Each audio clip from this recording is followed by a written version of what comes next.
You are watching the Iron Ridge Reserve YouTube channel. 2002 CR80RB, new front tire. That was previous video, but tubes, new back tire, and a prior tube. Let's do a quick burners on this to make sure everything's running well, everything's tightened down. And then if you like, share, follow on the previous or next video, we'll go ahead and retune the carb. You may see a little smoke, so I think it's running just a little bit rich. So let's give it a go and see how she runs.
Okay, so she's running good.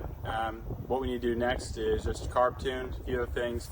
If you like the channel, we'll be doing a lot of motorcycle rebuilds, some property and different things around the farm, building. We'll do some car modifications to a challenge that I have, a truck, and a few other toys we have around here. We do have a few different projects lined up here. You may have seen the video, some boxes, different things. So stay tuned, like, share, subscribe, and look forward to seeing you back for a different day on Iron Ridge Reserve. Thanks, guys. Bye.